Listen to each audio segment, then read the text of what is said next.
Hello crafty friends, it's another day of die cut December, and today the random number generator of craft chose number 45, but we've already done that was gifts. So I hit the button again and got 74, which was splat dies. So here are all my splat-ish dies. I selected the ones that did genuinely look like splats rather than coffee rings or paintbrush swipes. And I grabbed a piece of A4 smooth white card and laid out all my splat dies in a kind of burst from the middle outwards, because I was coming up with the idea of creating a lovely blended panel and die cutting from that, but arranging the die cuts on the front of my card in exactly the place they'd come from in the blended panels, so that the colours and all the different splats lined up. You'll see what I mean as we go through the process. I decided to ink blend a rainbow, but in a circular fashion, starting with red in the middle and then going through the colours of the rainbow towards the outside. I selected 3 distress oxides for my blending: Festive Berries, Squeezed Lemonade and Salty Ocean. These tend to work quite nicely together. I started in the middle with a circle of Festive Berries. Then I added a ring of yellow and tried to get a bit of an orange where the red and yellow met.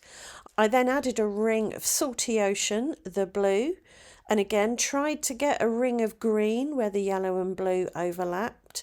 And then finally I added red around the outside and tried to get a blend of purple or violet where the blue and the red overlapped.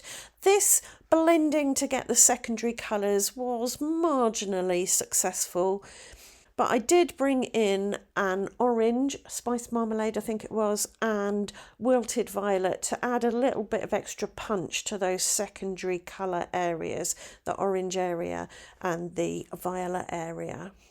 And this did take quite a while, and I kept going back in with the various colours to smooth them out and intensify them and get some more blending going on. But in the end I ended up with a nice kind of bullseye of rainbow ink blending. And you know what's coming next, don't you? Yes, shimmer and shine in the form of splatters. I splattered on some gold, I splattered on some teal, I think it was, some blue and some violet. So kind of most of the colours were represented in some lovely shimmery shiny splats. And then I gave it a really thorough dry with my hairdryer. Once it was dry, I rearranged my splats on the background, lining them up again to get that kind of burst of splattage. I taped them in place with some low-tack sticky note tape because I didn't want them to shift around in my die cutting machine, and then I ran them through my die cutting machine. I ended up with a really beautiful pile of rainbow splats and a background that they'd been cut from.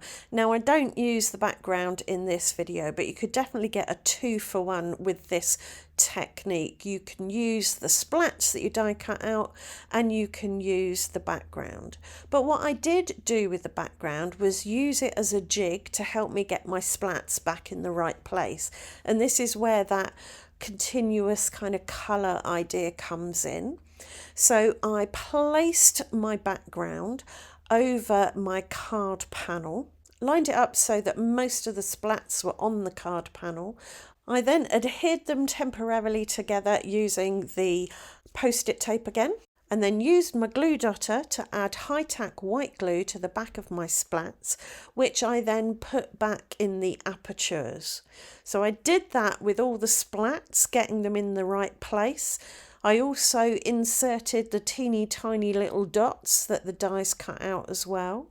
And after I'd glued every single splat and dot, most of the dots, I didn't do all of them, in place, I removed the background, and then I used some leftover sticker release paper to press my die cuts right down onto the card to make sure they were well and truly stuck.